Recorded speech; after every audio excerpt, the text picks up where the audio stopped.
mulai untuk agenda kuliah pendidikan Pancasila ini pekan ke-7 ya. Baik, semuanya Assalamualaikum warahmatullahi wabarakatuh. Selamat sore, salam sehat sejahtera semuanya. Ya, semangat kita lanjutkan perkuliahan sore ini ya.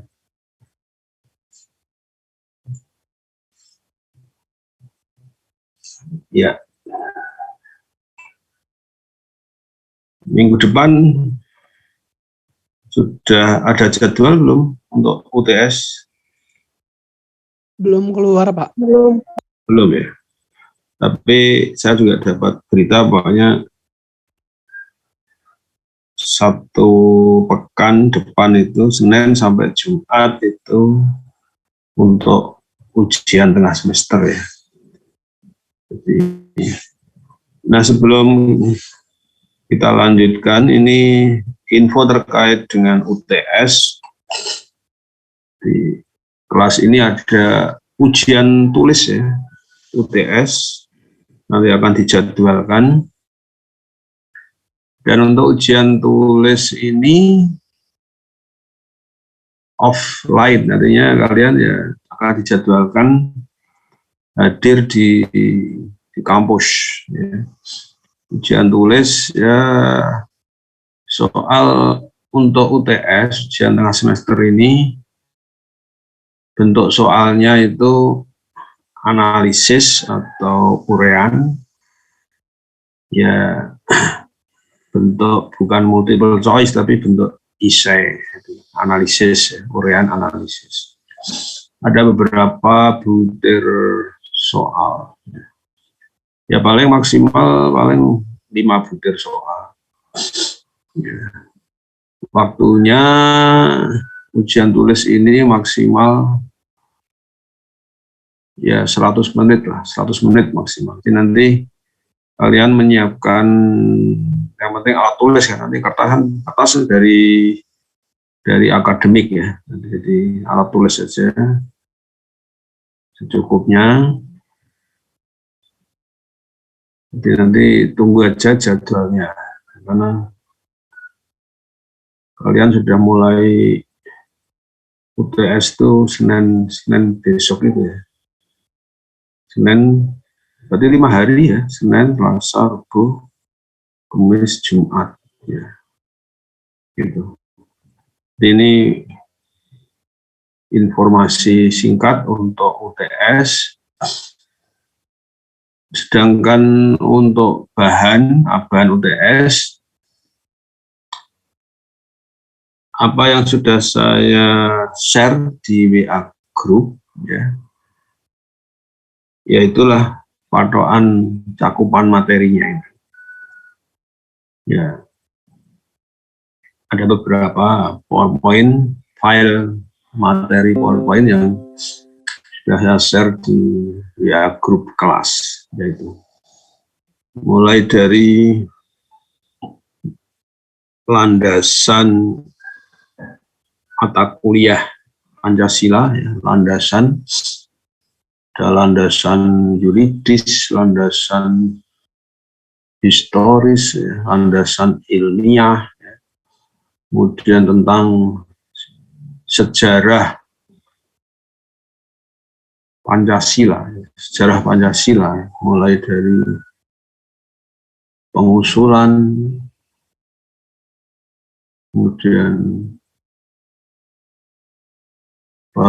perumusan sampai pengesahan ya.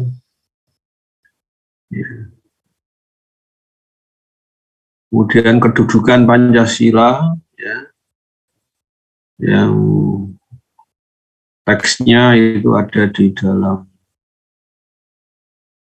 pembukaan konstitusi. Itu punya kedudukan yang mendasar ya. Sudah kita bahas itu.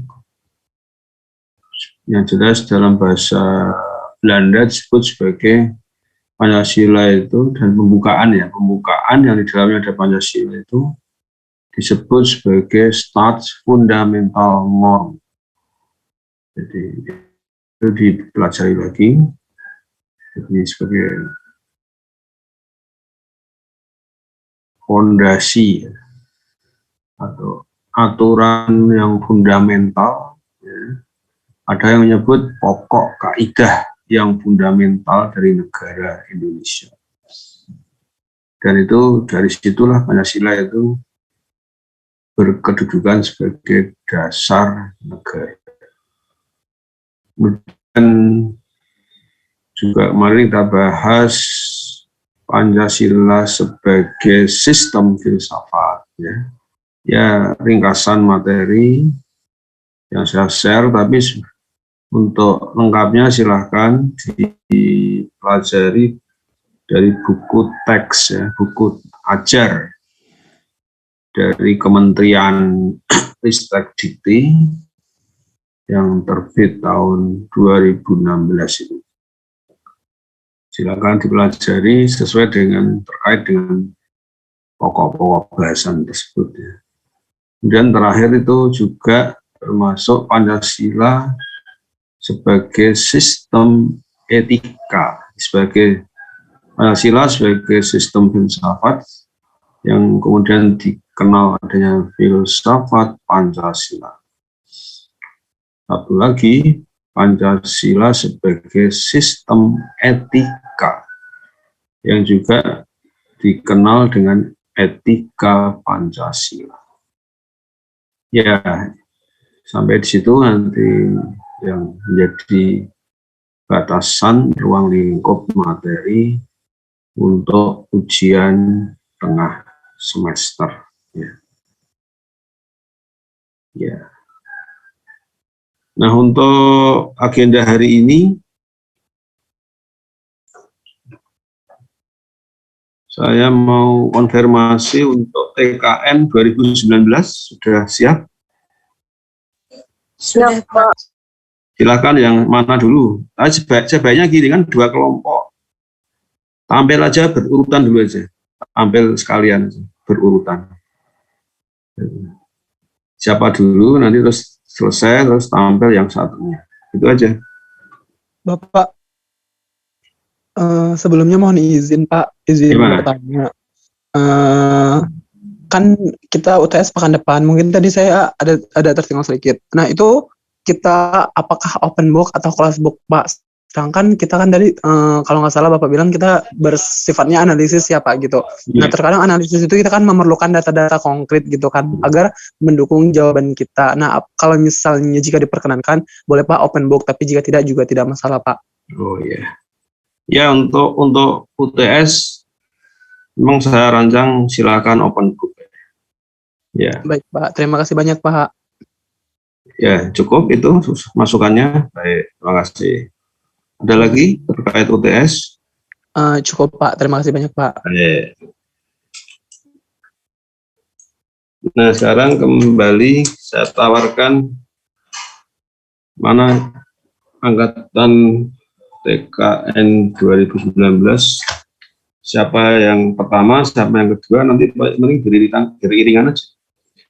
Dan kalau presentasi saya harapkan ya waktunya nggak terlalu panjang ya. Presentasi itu upayakan maksimal ya 25 menit, syukur kurang. Antara 20 sampai 25 menit itu presentasi. Nah, ini nanti presentasi dulu aja berurutan. Nanti kalau ada masukan sambil jalan. Mungkin bisa di chatting, bisa di kolom chat itu. Gitu.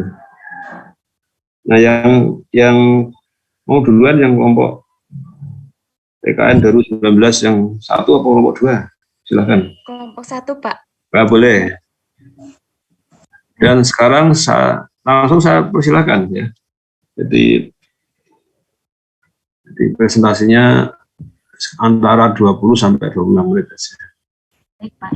Jangan terlalu panjang.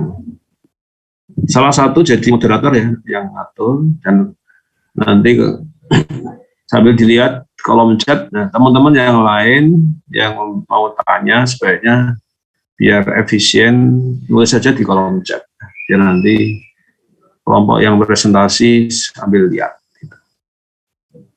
Ya, silakan. Kalau sudah siap bisa dimulai oleh moderator, silakan. Baik, sebelumnya apakah tampilannya sudah terlihat, Pak? Sudah jelas, kelihatan bagus, jelas. Baik, Assalamualaikum warahmatullahi wabarakatuh. Waalaikumsalam. Salam sejahtera bagi kita semua. Shalom, Om Swastiastu, Nama Budaya, Salam Kebajikan. Selamat sore teman-teman semua. Selamat sore. Sebelumnya saya ucapkan terima kasih kepada Bapak Zubaidi selaku dosen pengampu mata kuliah Pancasila yang sudah mempersilahkan kelompok 1 untuk presentasi pada hari ini. Perkenalkan, saya Taskia Nur Fakih selaku moderator dan teman-teman saya dari kelompok 1 Teknokimia Nuklir 2019 yang beranggotakan Angel Natalia Gracia, Faris Adam Maulana, Isma Arlingga, Muhammad Khairuzen, Sylvia Happy, dan saya sendiri Taskia Nur Fakih Amalia. Di sini kami akan mempresentasikan tentang adat dan budaya dari suku Baduy. Yang pertama yaitu ada sejarah tentang Baduy. Di sini kami mengambil dua perspektif, yaitu perspektif dari masyarakat Baduy itu sendiri dan perspektif dari para ahli sejarah. Berdasarkan pengakuan dan penuturan pemangku adat masyarakat Baduy, baik dari tokoh adat Baduy luar maupun Baduy dalam, mereka berpendapat bahwa masyarakat Baduy merupakan keturunan langsung dari manusia pertama yang diciptakan Tuhan di muka bumi yang bernama Adam Tunggal.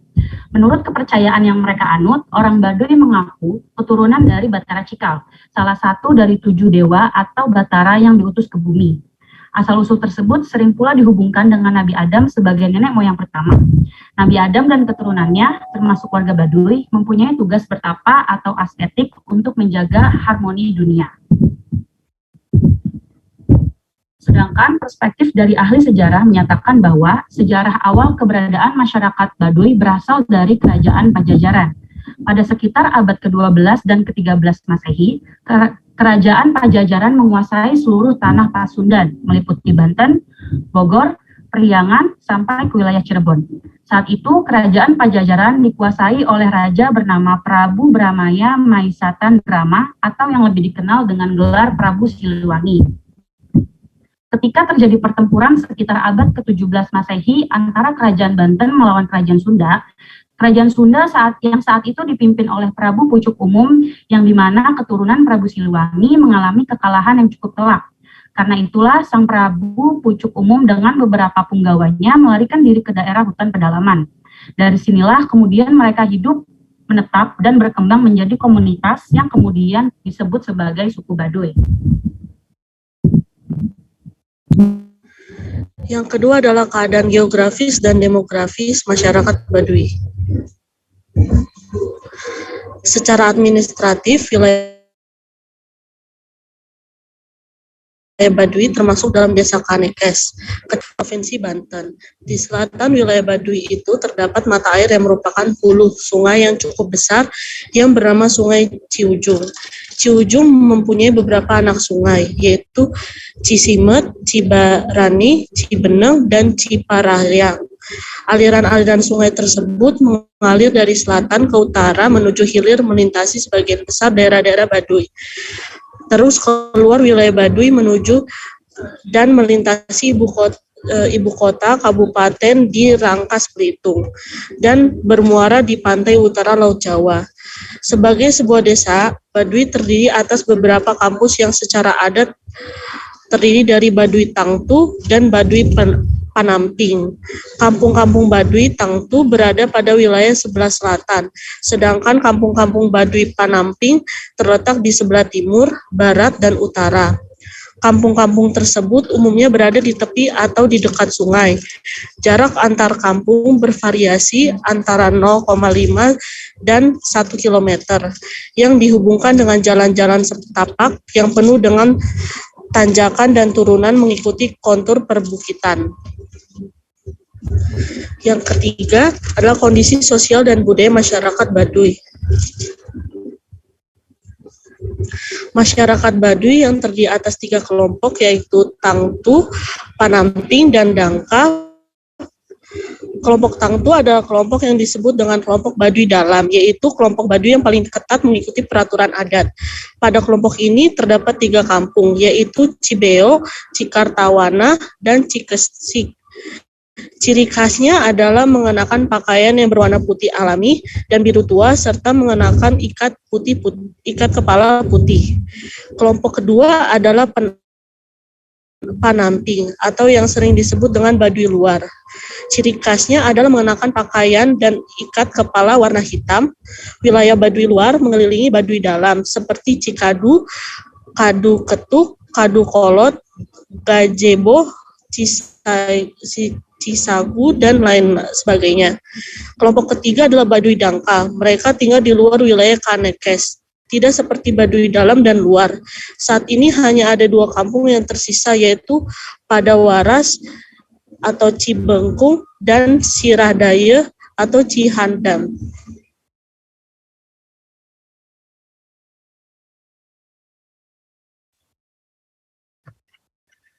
Masyarakat Baduy Panamping yang dikenal dengan sebutan orang Baduy Luar. Baduy Luar sering melakukan perjalanan panjang, keluar daerah berdari berjalan kaki. Perjalanan mengembara ini bisa dilakukan pada saat selesai mengerjakan ladang atau selesai panen di kampungnya untuk menemui kenalan-kenalannya. Ada yang dilakukan dengan berjalan kaki sampai pulang pergi, ada yang sudah mau naik kendaraan, ada yang tapi dilakukan dengan cara sembunyi-sembunyi karena menurut peraturan adatnya melarang tutumpakan yang istilahnya naik kendaraan apa saja. Penampilannya dimanapun berada selalu dalam ciri khasnya, yaitu setelan baju seragam hitam atau putih lengkap, ikat kepala, telanjang kaki, menyangklek koja di pundaknya, diisi perbekalan yang berupa sirih sepeninggalan. Lalu untuk pandangan hidup masyarakatnya, Sunda Wiwitan merupakan kepercayaan atau agama dari masyarakat Baduy. Sunda Wiwitan merupakan penamaan yang menurut masyarakat Baduy berasal dari asal-usul kehidupan dari tanah Sunda. Anggapan dari masyarakat Baduy yaitu bahwa sejak awal atau sejak dahulu agama mereka adalah agama Sunda. Penghormatan kepada roh leluhur serta kepercayaan pada Batara Tunggal merupakan pelaksanaan dari kepercayaan Sunda Wiwitan. Pada kepercayaan Sunda Wiwitan, kekuasaan tertinggi ialah Batara Tunggal, yaitu konsep ketuhanan yang bersifat tunggal atau esa. Lalu cara menanam padi, masyarakat Baduy hanya menanam 1 kali dalam setahun. Tidak seperti petani padi di Indonesia pada umumnya yang dapat menanam lebih dari 1 kali dalam setahun. Oleh sebab itu, masyarakat Baduy hanya mengalami 1 kali panen. Biasanya masa penutupan padi dilakukan menjelang musim penghujan tiba, serta tanaman padi ditanam di daerah berbukit dan terjal. Untuk tata cara berpakaian orang Baduy menunjukkan jati diri mereka sebagai kelompok Baduy Luar atau Baduy Dalam. Masyarakat Baduy Luar mengenakan pakaian berwarna gelap, sedangkan Baduy Dalam mengenakan pakaian berwarna putih alami. Masyarakat Baduy Dalam mengenakan celana tanpa dijahit dan hanya dikuatkan dengan kait pengikat berwarna putih yang berfungsi sebagai penguat. Dan sedangkan untuk masyarakat Baduy Luar, mereka menggunakan pakaian yang dijahit dengan menggunakan mesin jahit, bahkan membeli pakaian yang sudah jadi. Untuk pengangkatan puun atau raja, dalam menjalankan roda pemerintahan adat, peran puun sangatlah penting. Puun memiliki kekuasaan serta kewibawaan yang sangat besar. Masyarakat Baduy sangat menaati setiap perkataan dan larangan dari puun. Dalam menjalankan tugas, puun dibantu oleh seorang jaro, yaitu ketua adat yang melaksanakan tugas pemerintahan sehari-hari. Untuk sistem gotong royongnya, meliputi kegiatan duk-duk rempuk merupakan kegiatan gotong royong yang dilakukan masyarakat Baduy. Kegiatan ini dilakukan tanpa adanya paksaan, tetapi sebagai spontanitas untuk menolong pihak yang membutuhkan pertolongan. Bentuk bantuannya bergantung pada kebutuhan, bisa bantuan tenaga, materi, atau bisa keduanya, tetapi diselesaikan secara gotong royong. Namun pada kegiatan duk-duk rempuk, bantuan yang lebih banyak diperlukan umumnya adalah bantuan tenaga. Contohnya ketika ada kematian di Baduy, yaitu peristiwa kematian disebut kaparupuhan, bantuan yang dilakukan yaitu membantu segala hal terkait pengurusan jenazah, upacara, dan penguburan, serta membantu keluarga berduka untuk keperluan acara kematian. Yang selanjutnya adalah implementasi nilai Pancasila pada kearifan lokal masyarakat Baduy. Nah, yang pertama yaitu pada sila pertama, yaitu ketuhanan yang Maha Esa. Menyebutkan agama masyarakat Baduy yaitu Sunda Wiwitan, yang salah satunya terdapat kepercayaan kepada Batara Tunggal atau Tuhan yang tunggal atau Tuhan yang Esa. Hal ini merupakan penerapan dari sila pertama Pancasila. Masyarakat Baduy mempercayai Tuhan yang Esa, tercermin pada agama Sunda Wiwitan yang memiliki kepercayaan kepada Batara Tunggal atau Tuhan yang Esa. Pada sila yang kedua, yaitu sila kemanusiaan yang beradab dan kemanusiaan yang adil dan beradab. Penerapan Pancasila pada sila ini ialah manusia yang beradab, artinya manusia yang baik budi pekertinya kepada sesama manusia maupun lingkungan di sekitarnya. Masyarakat Baduy merupakan salah satu contoh yang mengimplementasikan sila ini pada kegiatan bercocok tanam. Menurut Kameswari tahun 2020, masyarakat Baduy melakukan kegiatan bercocok tanam pada ladang mereka, tetapi memiliki berbagai pantangan. Tantangan tersebut diantaranya yaitu pantang menggunakan bibit padi modern, pantang menggunakan pupuk anorganik, pantang menggunakan pestisida, serta pantang untuk memperjualbelikan hasil ladangnya. Namun pantangan yang mereka lakukan memiliki dampak positif bagi ekosistem lingkungan, ladang maupun sawah. Karena kerusakan pada lingkungan akibat dari pemakaian pestisida tidak terjadi, sehingga keseimbangan ekosistem yang ada di daerah tersebut dapat terjaga.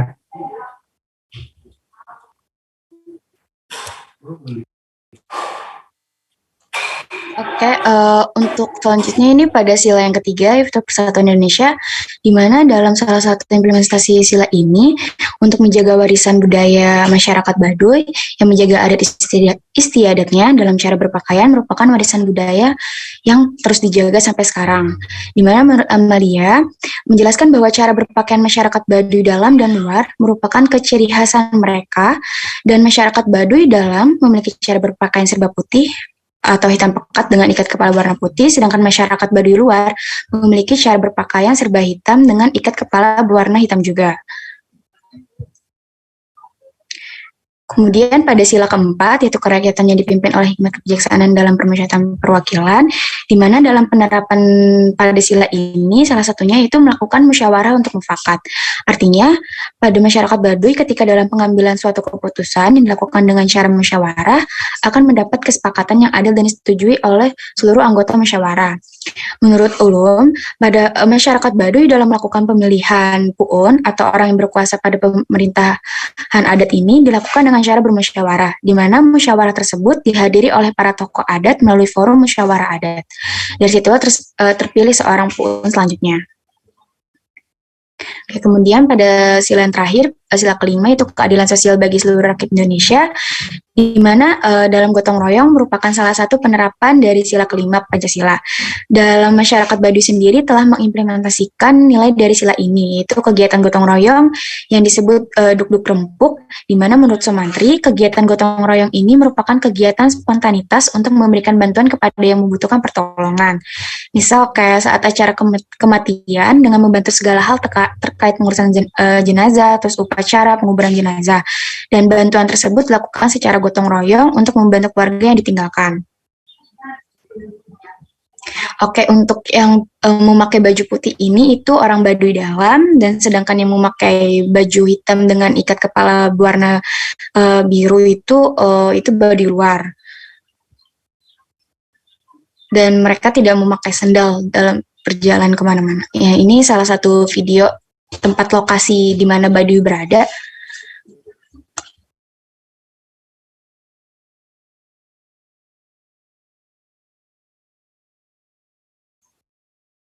Ini fotonya menunjukkan itu banyak wisatawan ya, mobil-mobil banyak itu.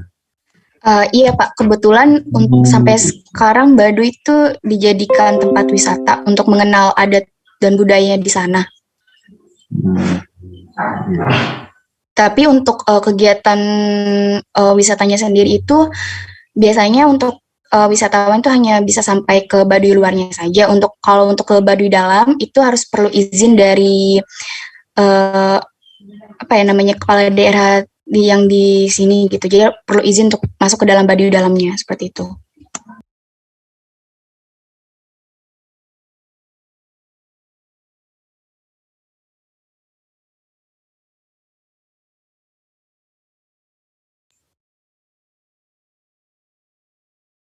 Ya, kalau sudah selesai, ganti yang kelompok yang kedua. Silakan dipersiapkan.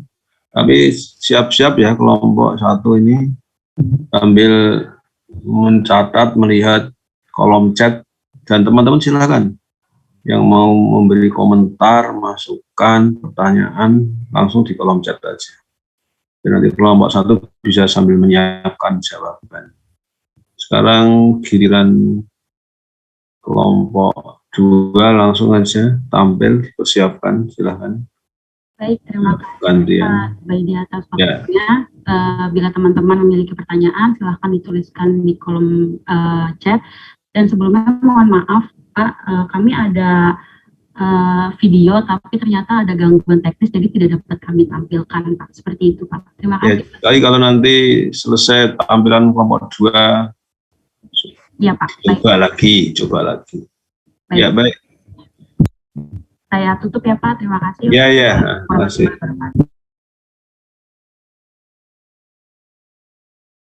Silakan kita tunggu ya kelompok kedua teman-teman untuk menyimak paparan kelompok 2 TKN 2019.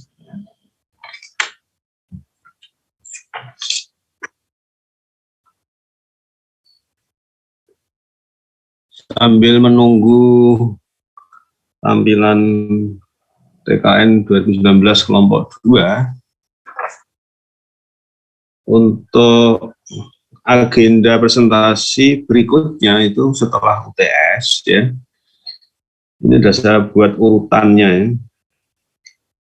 Prinsipnya nanti setiap perkuliahan itu 3 kelompok. Ya, 3 kelompok, sehingga nanti ya kalau 3 kelompok ya diharapkan nanti waktu diupayakan ya kalau masing-masing 20 menit kan udah 1 jam. Jadi maksimal 20 menit aja nanti ya. Itu setelah UTS ya. Nah ini yang sudah saya daftar. Nanti setelah UTS itu akan dilanjutkan presentasi itu TKN 21 kelompok 1, TKN 2022 kelompok 1, dan ELIN 2020 kelompok 1. Ini sudah saya acak ya. Kita ulangi lagi, nanti setelah UTS itu TKN 2021 kelompok 1, kemudian TKN 2022 kelompok 1, dan ELIN 2020 kelompok 1. Apakah sudah tertampil, Pak?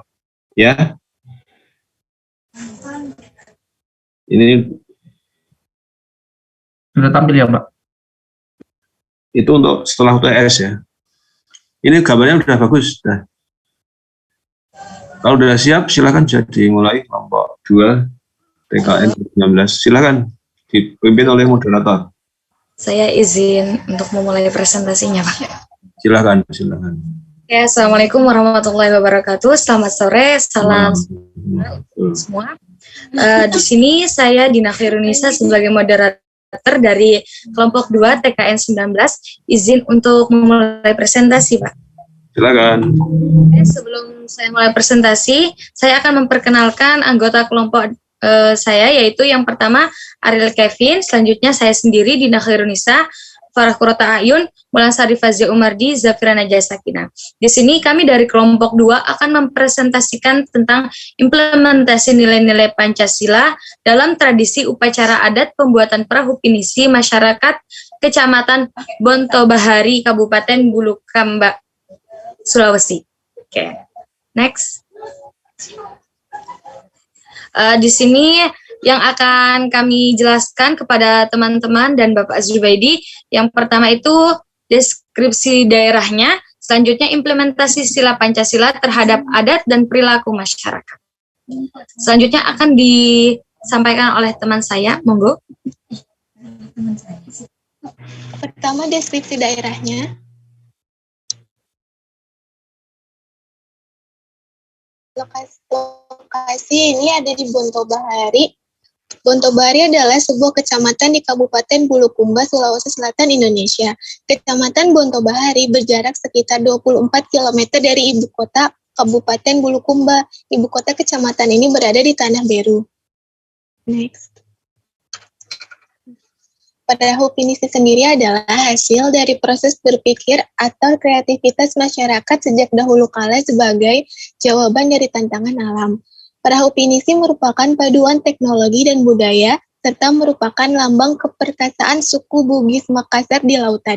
Ciri khas atau utama perahu pinisi ialah perahu yang mempunyai 2 buah tiang dan 7 layar, memakai anjong pada haluannya, serta buritannya model rembasang.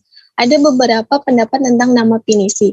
Salah satunya menyatakan bahwa dari kata Venesia yang berubah sebutan menurut dialek Konjo menjadi penisi, dan selanjutnya mengalami proses fonetik menjadi pinisi.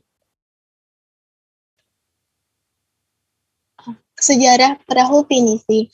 Pada mula terciptanya model layar tersebut sekitar tahun 1900-an. Perahu pinisi hanya berukuran sekitar 30 ton yang dipergunakan pelaut Bugis Makassar sebagai sarana transportasi antar pulau untuk mengangkut barang dagangannya sendiri. Tahun 1950-an, bobot perahu pinisi mulai ditingkatkan sampai dengan 100 ton lebih. Hal ini disebabkan karena fungsinya mulai beralih menjadi pemberi jasa angkutan. Dahulu, salah satu pusat pembuatan perahu ialah di Ara. Kini pusat pembuatan perahu tradisional yang paling ramai ialah di Tanah Beru, ibu kota kecamatan Bontobahari, Kabupaten Bulukumba. Tokoh utama dalam satu unit pembuatan perahu ialah Punggawa atau Pandrita Lopi.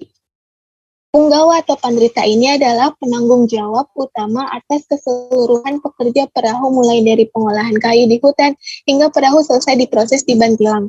Sejak dahulu masyarakat Kecamatan Bontobahari membuat perahu pinisi. Di Desa Ara, orang yang paling terkenal sebagai ahli pertukangan dalam pembuatan perahu di Kecamatan Bontobahari. Ratusan orang tukang kayu perahu yang didominasi oleh tukang-tukang setempat yang memang terkenal sejak dahulu sebagai pembuat perahu yang mengerjakan perahu pesanan para pembeli. Pemesanan tersebut datang dari berbagai daerah sejak berhasilnya beberapa misi pelayaran internasional perahu pinisi mengarungi samudra. Ini pula yang menyebabkan banyaknya wisatawan dari luar negeri yang datang berkunjung di Kecamatan Bontobahari yang penasaran dengan perahu pinisi sehingga melihat bahkan memesan juga. Sampai akhir 1970-an, para pengusaha perahu pinisi di Tanah Beru masih mendatangkan Pandrita atau penggawa dari Ara untuk mengerjakan perahu pesanan para Sambalu. Para pemilik mendatangkan tukang perahu dari Ara karena pada waktu itu hanya mereka lah yang ahli membuat perahu pinisi. Selama puluhan tahun, tukang-tukang Ara dan lomba-lomba bekerja secara bersama-sama pada satu pekerjaan sebagai tukang pembuat perahu. Mereka membuat perahu pinisi pesanan para juragan dari Tanah Beru dan Desa Bira. Orang Bira yang terkenal sebagai pelaut yang menggunakan perahu pinisi dalam pelayarannya. Keahliannya membuat perahu pinisi oleh masyarakat di Kecamatan Bontobahari sudah sangat diakui dari dulu hingga sekarang. Inilah yang menjadi sebuah kearifan lokal yang telah diwarisi secara turun-temurun oleh generasi dari leluhur pembuatnya.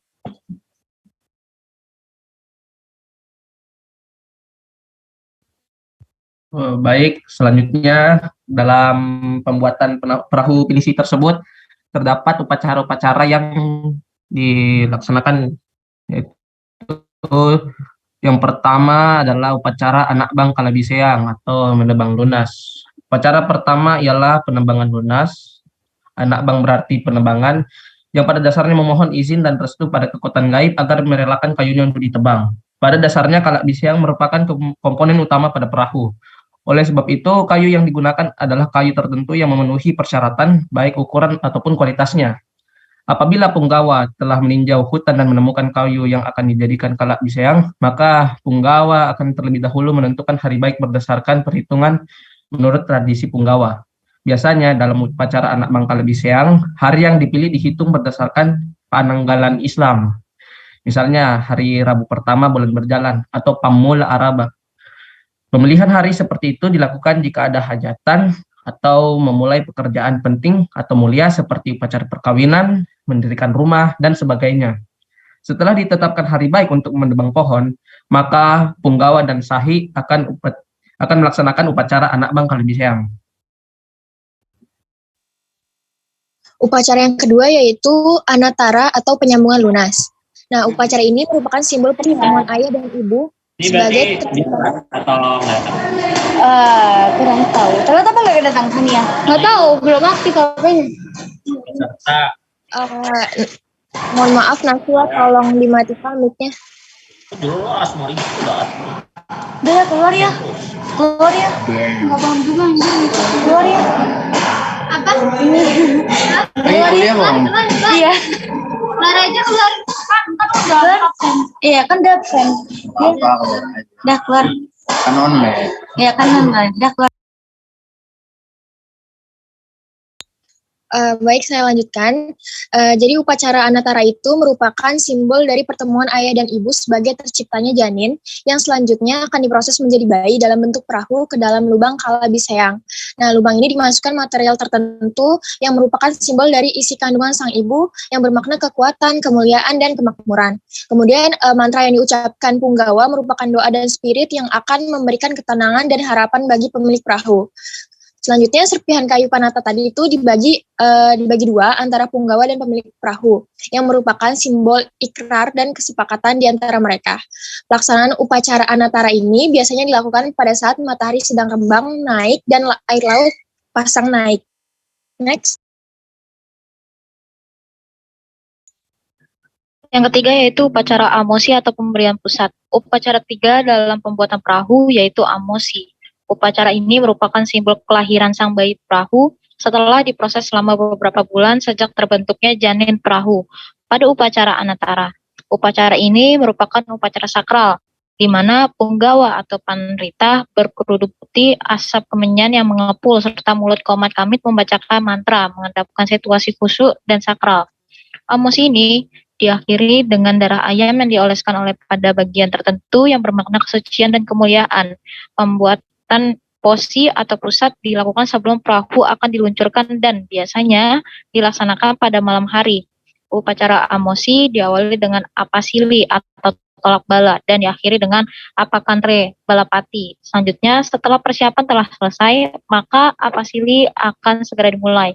Terlebih dahulu diadakan kenduri atau makan bersama yang dihadiri oleh penghulu adat, pemuka masyarakat desa, pemuka agama, dan para kerabat.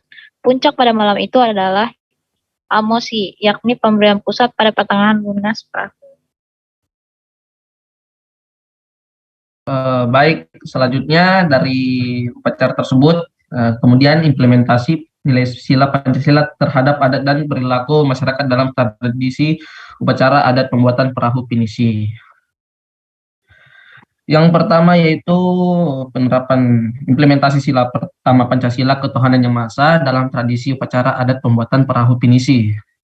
Dalam nilai ketuhanan itu sendiri diwujudkan dalam bentuk keyakinan dan pengakuan terhadap Tuhan yang maha esa, serta kebebasan bagi setiap warga negara Indonesia untuk beribadah sesuai dengan agama dan kepercayaan masing-masing. Nilai ketuhanan yang maha esa dalam tradisi upacara adat pembuatan perahu pinisi dapat diwujudkan ke dalam 3 upacara yang dilakukan di dalamnya.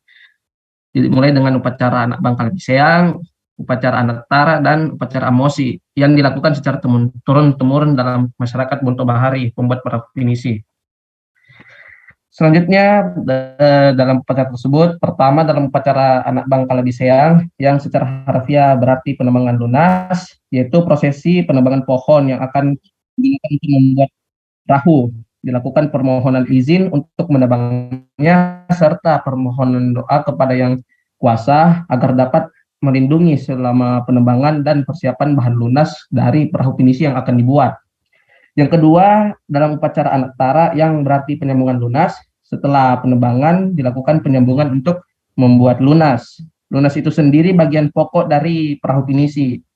Upacara anatara dilakukan sebagai permohonan doa keselamatan serta harapan pada perahu yang akan dibuat nantinya selama pengerjaan perahu, serta menghindari kejadian-kejadian yang tidak diinginkan tertimpa pada pekerja perahu tersebut.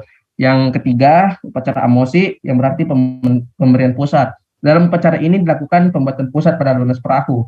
Dilakukan sebelum perahu akan diluncurkan dan biasanya dilaksanakan pada malam hari. Pada upacara ini dilakukan pemotongan hewan seperti tadi disebutkan, yaitu ayam, ada juga kambing atau kerbau. Upacara ini dilakukan sebagai bentuk rasa syukur telah selesainya pembuatan perahu dan juga doa bersama agar selamat saat diluncurkan ke laut dan bisa bermanfaat mencari nafkah. Melakukan upacara dalam pembuatan perahu pinisi sebagai bentuk permohonan doa, kepercayaan kepada Yang Maha Kuasa, Sang Pencipta alam semesta yang menghendaki segala sesuatu yang terjadi dalam kehidupan, meminta segala kebaikan atas apa yang akan dikerjakan. Upacara dijalankan sesuai dengan apa yang telah menjadi kebiasaan atau budaya dan kepercayaan, yang dimana dalam pelaksanaannya memiliki tujuan yang baik. Sila kedua Pancasila kemanusiaan yang adil dan beradab dalam tradisi upacara adat pembuatan perahu pinisi. Nilai kemanusiaan mengandung arti, kesadaran, sikap, dan perilaku yang sesuai dengan nilai-nilai moral dalam hidup bersama atas dasar tuntutan hati nurani dengan memperlakukan sesuatu hal sebagaimana mestinya, dan adanya pengakuan terhadap hak asasi manusia. Dalam tradisi upacara dan pembuatan perahu pinisi antara pihak-pihak yang terkait di dalamnya, mulai dari pengusaha perahu pinisi sebagai pemilik bisnis yang biasanya juga merangkap sebagai penggawa perahu pinisi atau kepala tukang perahu pinisi, pemesan atau pembeli sebagai pemilik perahu pinisi, dan sawi sebagai tukang perahu pinisi saling menjalin pola hubungan yang baik di dalamnya atas dasar apa yang dikerjakan demi tujuan bersama, maka akan menjalin pola hubungan yang baik. Dalam pembuatan perahu pinisi, terjalin hubungan yang baik antara pimpinan kerja dan pekerja, memiliki sikap mengerti, menghormati, dan menghargai dengan perannya masing-masing. Ini membuktikan bahwa pembuatan perahu pinisi antara semua pihak yang berperan di dalamnya menunjukkan sikap yang sesuai dengan nilai Pancasila pada sila kedua, yaitu kemanusiaan yang adil dan beradab, di mana mengembangkan sikap saling mencintai sesama manusia, mengembangkan sikap tegang rasa, mengembangkan sikap tidak semena-mena terhadap orang lain, serta menjunjung tinggi nilai kemanusiaan yang ditunjukkan dalam bentuk menjalin hubungan yang baik, sikap saling mengerti, menghargai, dan menghormati antara semua pihak yang berperan dalam tradisi upacara dan pembuatan perahu pinisi.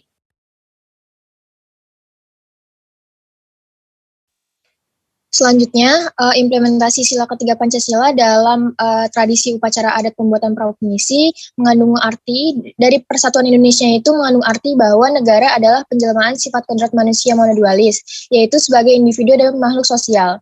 Perilaku yang sesuai dengan nilai sila Persatuan Indonesia dalam upacara adat pembuatan perahu pinisi seperti bekerja sama, bergotong royong, serta dalam kebudayaan melestarikan budaya Indonesia seperti baju adat, tarian, bahasa, alat musik, dan lain-lain dalam kehidupan sehari-hari. Nah, pembuatan perahu pinisi itu kan membutuhkan tenaga yang besar. Maka dalam pembuatan perahu pinisi diperlukan sekelompok orang yang memiliki kedudukan yang berbeda-beda dalam pengerjaannya, namun menjadi satu kelompok kerja atau tim yang harus bekerja sama dalam menyelesaikan perahu pinisi.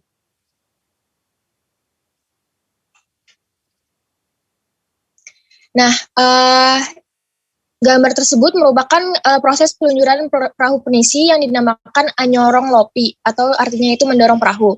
Dari hasil dokumentasi pada gambar di atas memperlihatkan bagaimana orang-orang bekerja sama dalam proses peluncuran perahu pinisi.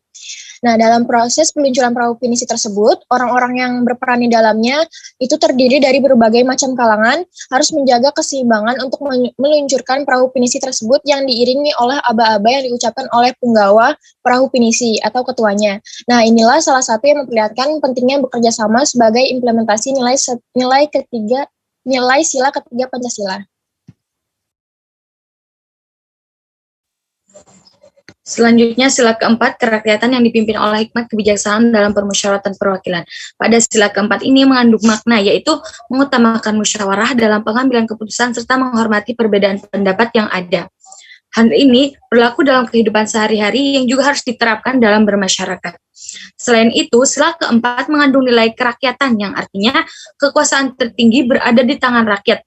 Nilai ini erat kaitannya dengan demokrasi yang ada di Indonesia, yaitu pemerintahan dari rakyat, oleh rakyat, serta untuk rakyat. Makna dari hikmat kebijaksanaan dalam sila keempat ini diartikan menggunakan akal sehat dalam segala sesuatu, sedangkan permusyawaratan diartikan sebagai musyawarah dalam mengambil keputusan untuk mencapai mufakat. Nah, dalam tradisi upacara dan pembuatan perahu pinisi, tentunya di dalamnya dilakukan permusyawarahan-musyawarah, yaitu seperti menentukan waktu yang baik untuk upacara dan musyawarah antara pembeli dan pembuat kapal. Jadi dalam pembuatan kapal pinisi ini adanya musyawarah antara pembeli dan penjual serta musyawarah kepada orang-orang tertentu untuk menentukan hari-hari yang baik akan diadakannya upacara. Selanjutnya yang sila kelima. Sila kelima yaitu keadilan sosial bagi seluruh rakyat Indonesia. Dalam sila kelima mengandung makna bahwa seluruh rakyat Indonesia berhak mendapatkan perlakuan yang adil, baik dalam bidang kebudayaan, agama, suku, hukum, politik, ekonomi, dan lain sebagainya. Keadilan sosial yang berarti keadilan yang berlaku dalam masyarakat di segala bidang kehidupan, baik material maupun spiritual. Keadilan sosial pada sila kelima mengandung makna pentingnya hubungan antara manusia sebagai pribadi dan manusia sebagai bagian dari masyarakat. Nah, implementasi dalam tradisi ini yaitu pembuatan perahu pinisi tidak ada larangan bagi masyarakat setempat hingga masyarakat luas, mau itu wisatawan dalam negeri hingga wisatawan luar negeri, karena masyarakat dari kalangan manapun tanpa memandang status sosial orang diperbolehkan menyaksikan, turut meramaikan hingga turut serta berpartisipasi dalam pelaksanakan tradisi upacara perahu pinisi ini. Hal ini sesuai dengan makna dari sila kelima Pancasila ini. Mungkin cukup sekian presentasi dari kelompok 2. Selanjutnya di sini ada pemutaran video.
Ini merupakan video tradisi pembuatan kapal pinisi dan peluncuran ke laut yang ada di Bulakambat. Oke, mungkin sekian dari kelompok 2. Kurang lebihnya mohon maaf. Apabila ada pertanyaan, silahkan dicatat di kolom komentar. Terima kasih. Ya, terima kasih kelompok 2. Kelompok 2 ini anggotanya 5. Enggak, Pak. Hadir semua enggak? Hadir semua, Pak. Oh, ya. Nah, sekarang kembali ke kelompok 1. Coba ditawarkan sekarang mau tanya komentar langsung. Silahkan aja. Ini kelompok 1 dulu kembali. Atau ada yang tulis di kolom chat, coba dicek. Ada enggak? Kalau enggak, ditawarkan adakah komentar untuk kelompok 1 dulu. Silakan teman-teman yang mau memberikan masukan, pertanyaan, atau memberi respon biar efisien, sebaiknya silakan ditulis di kolom chat. Jadi kalau mau bicara ini untuk yang kelompok 1, mungkin silakan dipandu kelompok 1, silakan. Ditawarkan teman-teman, silakan. Tentang tadi ya, adat budaya Baduy. Ya.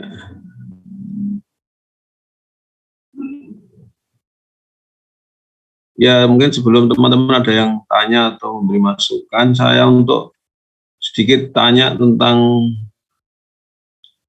suku Baduy di Banten ini. Tadi kan ada 2 lapis ya. Ada Baduy dalam, ada Baduy luar. Ya. Dalam praktek adat itu perbedaannya di mana itu dalam praktek adat mereka ya? Atau sama? Saya izin jawab, Pak. Untuk sebenarnya untuk yang adat itu yang tadi dijelaskan di dalam PPT itu lebih ke kegiatan di dalam Baduy luar. Kalau untuk di Baduy dalam itu sendiri mereka itu hanya fokus untuk lebih tepatnya mungkin beribadah kepada Tuhan yang mereka percaya, seperti itu, Pak. Jadi untuk kegiatan yang tadi dijelaskan dalam PPT itu kegiatannya itu dilakukan oleh orang-orang di Baduy luar, seperti itu. Jadi semacam pembagian aktivitasnya dibagi bagi tugas. Baduy dalam fokus urusan hubungan manusia dengan yang kuasa Tuhan, ibadah. Terus yang Baduy luar itu untuk mencukupi kebutuhan sehari-hari gitu. Iya, seperti itu, Pak. Karena untuk Baduy dalam sendiri itu orang itu hanya sesepuh yang tinggal di sana gitu. Oh, gitu. Ya, dan Baduy luar kan sekarang ini udah berkomunikasi dengan orang-orang yang di luar ya, Pak. Maksudnya mereka udah sering ke kayak kegiatan di pasar juga kayak gitu. Jadi ya mereka mencukupi kehidupannya dari macam itu pakai kegiatan-kegiatan yang tadi sudah dijelaskan. Gitu. Kebutuhan makan yang pokok itu untuk Baduy dalam itu berarti yang memasok Baduy luar. Begitu? Iya, Pak. Atau gimana? Mereka bertani nggak yang Baduy dalam itu bertani, ikut berdagang enggak atau enggak emang yang Baduy dalam? Kalau untuk Baduy dalam itu ya mereka bertani tapi untuk di dalamnya saja, Pak. Jadi untuk kebutuhan mereka saja kayak makan untuk mereka seperti itu. Kalau untuk Baduy luar ya itu. Artinya Baduy dalam pun juga kebutuhan makan juga tercukupi dari internal Baduy dalam juga cukup gitu ya? Iya, Pak, mereka kegiatan di dalamnya saja itu udah cukup karena mereka nggak berhubungan dengan orang luar kalau untuk Baduy dalam.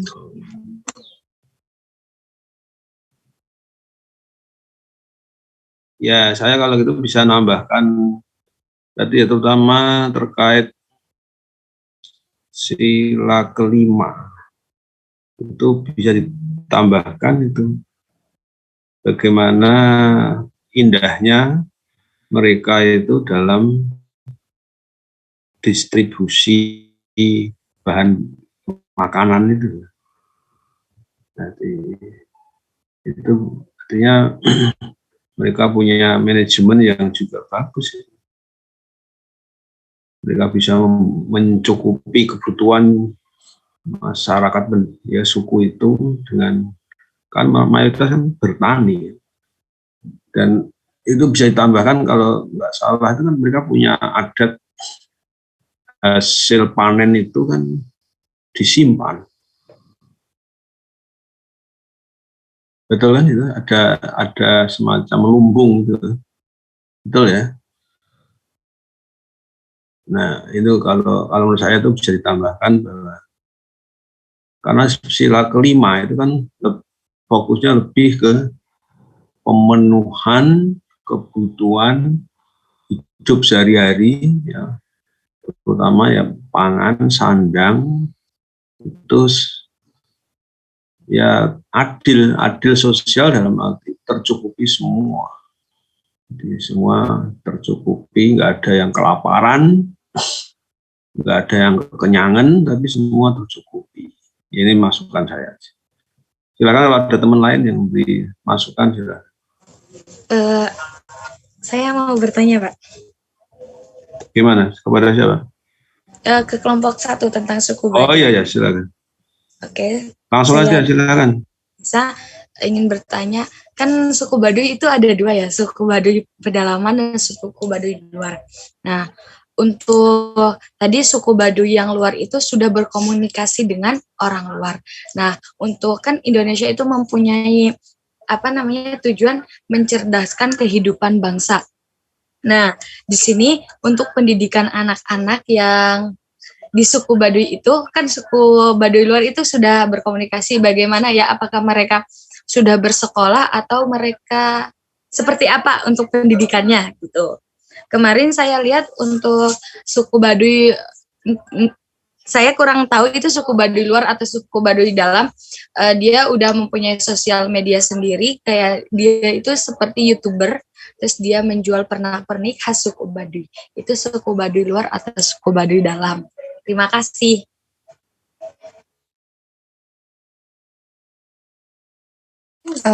Oke, izin menjawab ya. Jadi untuk pendidikan orang Baduy sendiri itu mereka sejauh ini belum ada yang bersekolah, maksudnya untuk melakukan pendidikan di sekolah pemerintah kayak gitu. Jadi untuk memenuhi pendidikan mereka tuh mereka masih belajar dengan keluarganya aja gitu, karena walaupun udah berkomunikasi dengan orang luar, tapi mereka tuh tetap menjaga adat istiadatnya, kepercayaan mereka gitu loh. Gitu. Terus untuk kalau misalkan kalian lihat orang-orang yang berjualan itu orang Baduy luar gitu, karena kalau untuk orang Baduy dalam itu mereka nggak pernah keluar dari wilayahnya gitu, karena yang biasanya keluar untuk berjalan kaki seperti itu dari orang Baduy luar kayak gitu.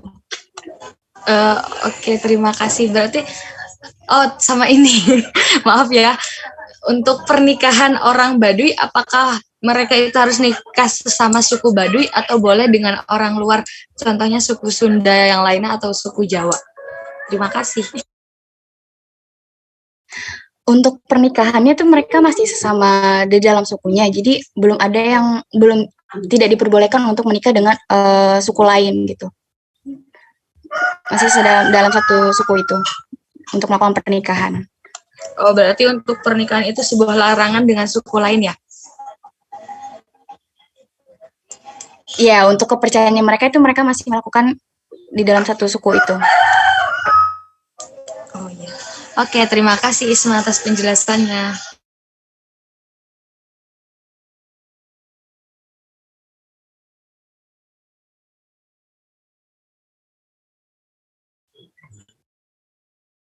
Nah, selanjutnya mungkin bebas, silakan mau tanya ke kelompok 1 boleh, ke kelompok 2 juga boleh, silakan. Tentang Baduy boleh, tentang perahu pinisi boleh, silakan. Izin masuk, izin bertanya untuk kelompok 2. Apakah suara saya terdengar dengan jelas? Iya, sudah jelas. Gimana, Mas? Baik, terima kasih. Nah, perahu pinisi ya, tradisi dari Kabupaten Kecamatan Bulukumba. Nah, tadi mengatakan bahwa dalam pembuatan itu ada beberapa upacara. Nah, dalam upacara tersebut ada pula beberapa rangkaian acara yang dilaksanakan. Di sini mengatakan bahwa oleh sebab itu kayu yang digunakan adalah kayu tertentu yang memenuhi persyaratan baik ukuran ataupun kualitasnya. Apabila punggawa telah meninjau hutan dan menemukan kayu yang akan dijadikan kalabiseang, maka punggawa akan lebih dahulu menentukan hari baik berdasarkan perhitungan menurut tradisi punggawa. Nah, tadi dari yang dijelaskan, sebelumnya saya ingin bertanya, apakah berdasarkan Pancasila sila pertama, ketuhanan yang Maha Esa, dan bersyukurnya kita, Indonesia memiliki beragam agama. Di salah satunya adalah mungkin Islam. Sebelumnya, karena saya merupakan agama Islam, mungkin saya berpandangannya dari perspektif Islam, seperti itu. Nah, ketuhanan yang Maha Esa, yang berarti kita percaya akan adanya Tuhan, dan kita memiliki agama. Dalam perspektif Islam, menentukan hari baik berdasarkan perhitungan menurut tradisi punggawa. Menentukan hari baik dari beberapa, dan setelah saya search tadi, itu dapat dikatakan sudah menyalahi aturan agama, karena dalam agama sendiri hari apapun itu adalah hari yang Allah Tuhan Maha Esa ciptakan untuk kita. Dan mungkin harinya orang Islam adalah hari Jumat.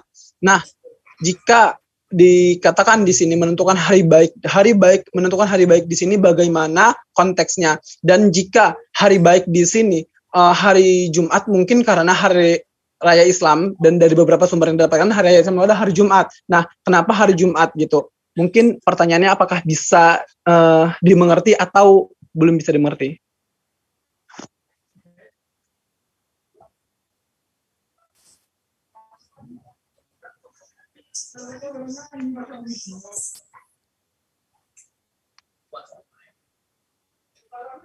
Mohon maaf, berarti di sini pertanyaannya gimana ya, Mas?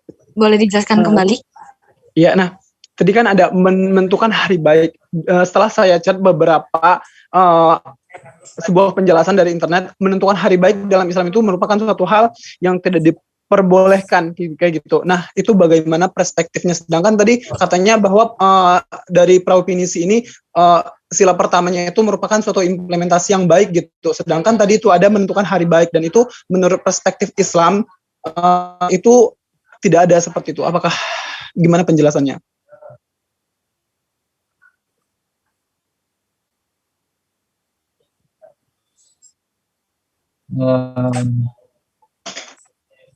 Izin menjawab. Di sini kan lingkupnya ke masyarakat itu ya, Bonto Bahari di Kabupaten Bulukumba. Ini sebenarnya lebih ke kepercayaannya mereka secara temurun budaya mereka. Ya, walaupun memang dalam beberapa aspek itu mereka menggunakan membaca melafal basmalah, terus dalam beberapa hal baca doa dalam agama Islam, tetapi dalam beberapa hal itu udah ada akulturasi antara budaya setempat dan agama Islam yang datang. Jadi kan bisa dikatakan kayak agama Islam itu bukan originasi dari daerah tersebut gitu. Ini padahal pembuatan kapalnya itu sudah ada secara turun-temurun.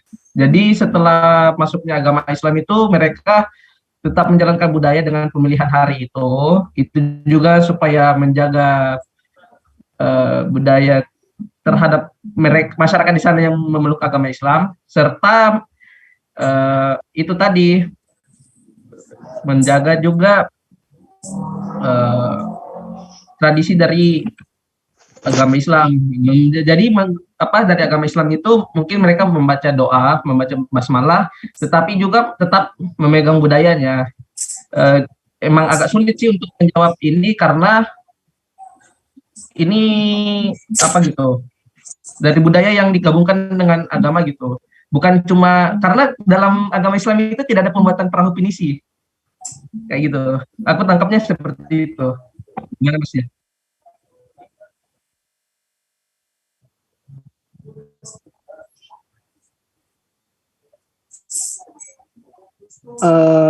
Baik, terima kasih. Sebelumnya saya juga mungkin harus banyak belajar lagi. Karena di sini kita belajar, mungkin saya ingin memberikan sedikit pertanyaan dan pandangan itu. Karena tadi mungkin dari teman-teman kakak-kakak yang ATKN 19 itu tadi mengatakan bahwa implementasi Pancasila itu benar-benar, sila pertama itu benar-benar dilaksanakan di dalam upacara dalam pembuatan kapal pinisi, perahu pinisi. Jadi mungkin itu tadi berdasarkan perhitungan menurut tradisi Munggawa. Makanya dalam teks kontekstual budaya, adat istiadat ada beberapa yang harus kita pahami lagi karena bukan kebanyakan, ada beberapa budaya dan adat istiadat itu ada sebelum Islam datang di Indonesia. Nah, mungkin sebelum Islam datang ke Indonesia, adat budaya itu sudah ada, sehingga apa? Masyarakat Indonesia hanya melaksanakan sesuai apa yang sudah ada seperti itu. Maka kita sebagai pemuda-pemuda yang berintelijensi atau yang sekarang menempuh pendidikan dan sebagainya macamnya, itu perlu menggali bagaimana sebuah budaya adat istiadat yang telah terlaksana sekarang ini berlandaskan sesuai syariat-syariat dari agama kita masing-masing gitu. Sehingga apa? Kita tidak menjadi manusia yang kekurangan akan sumber-sumber salah dalam melakukan hal yang mungkin itu akan menyebabkan kita tanpa disadari keluar dari syariat-syariat agama kita masing-masing. Mungkin seperti itu aja. Terima kasih. Tetapi saya mengucapkan terima kasih atas penjelasannya, karena mungkin ini juga bukan ranah kita, karena kita juga dalam proses tahap belajar seperti itu. Terima kasih. Aku ngomong dari tadi. Mohon maaf, apakah tadi suara saya terdengar? Iya, terdengar Ibnu. Terima kasih banyak atas masukannya. Iya, terima kasih banyak. Masih ada waktu, silakan 3 menit.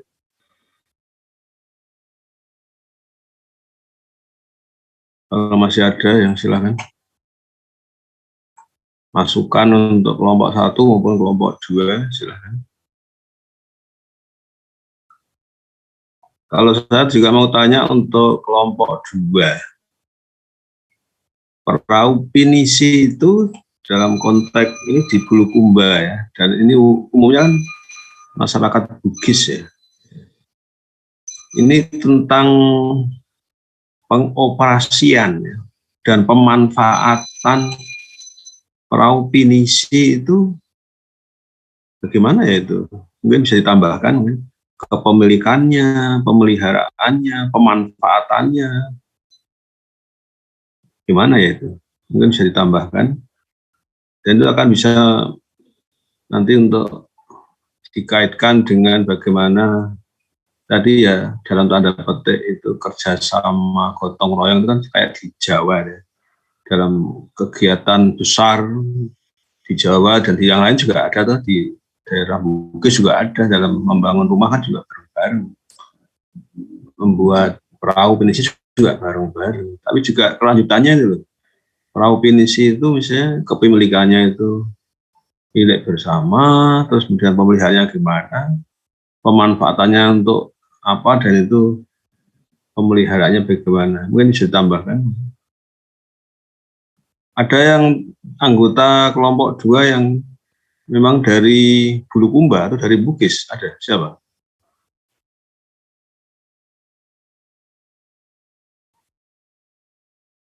Atau nggak ada?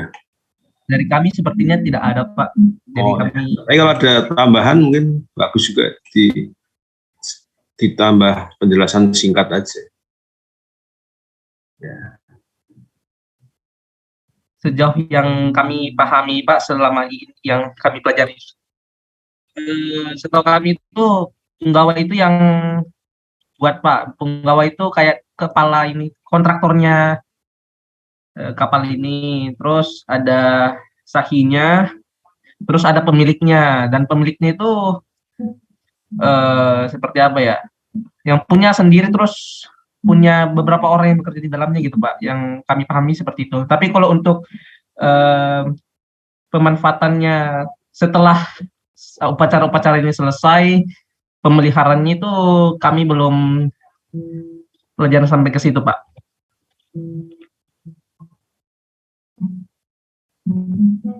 Bagaimana, Pak?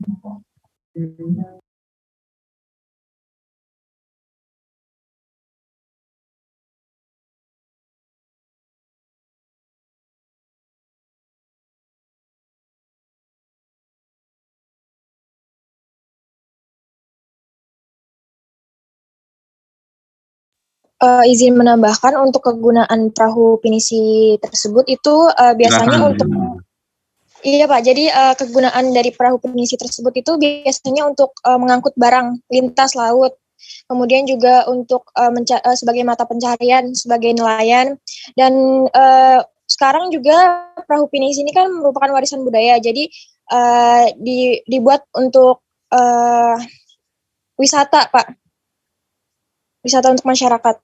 Berarti dikelola oleh satu komunitas masyarakat itu ya?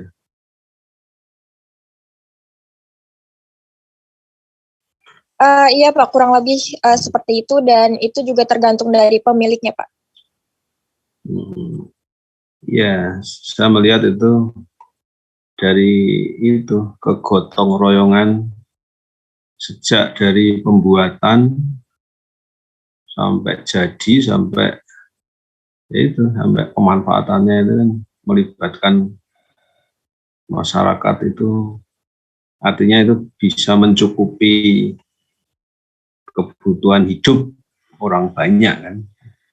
Itu juga sangat terkait dengan sila kelima juga, bisa ditambahkan. Ya, terima kasih tambahan. Masih ada enggak teman-teman untuk boleh ke kelompok 1, kelompok 2? Jadi kalau sudah cukup ya, gimana sudah cukup?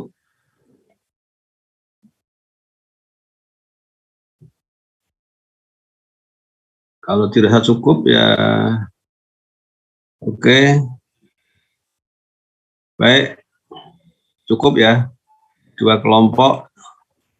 Ya, apa yang telah dipaparkan oleh 2 kelompok bagus tadi, menggambarkan bagaimana kekayaan ya adat budaya bangsa kita. Ya memang dalam setiap adat budaya itu penuh dengan nilai-nilai, bahkan dalam bentuk simbol-simbol. Memang kita perlu memahami ya dalam konteks pemikiran kekinian itu memang perlu digali terus, karena kadang-kadang kan kita bisa salah paham gara-gara sebuah simbol yang itu dimaknani sepihak. Kita perlu juga memperkaya bahwa setiap adat budaya itu mengandung lambang-lambang, simbol-simbol, dan itu memang bisa multitafsir, tapi kita bisa memberi makna yang relevan dengan zaman kekinian. Itu aja masukan. Ya, sekali lagi kita aplaus untuk kedua kelompok ini. Terima kasih. Oke, terima kasih. Ya, bagus. Nanti menyusul kelompok berikutnya setelah UTS ya. Dan sebagai penutup saya ulangi lagi, untuk materi UTS itu dari ringkasan materi yang sudah saya share di WA Group Kelas itu, dan sebaiknya silakan untuk diperkaya ya paling tidak dengan buku teks pendidikan Pancasila untuk perguruan tinggi, ya. Ini yang saya bawa ini, covernya ada bingkai pinggir merah, ada gambar Garuda, Pancasila, ya, silahkan. Itu untuk memperkaya, dan syukur kalian juga memperkaya dengan buku-buku yang lain. Tadi ada yang usul, ada yang tanya tentang bentuk UTS-nya itu, apakah terbuka atau tertutup. Ya, UTS ini ujian tulis dan sifatnya open book, ya, terbuka, berupa analisis nanti ya, soal jawaban-jawabannya. Itu saja yang perlu saya sampaikan. Bisa saya tutup kalau gitu, cukup ya.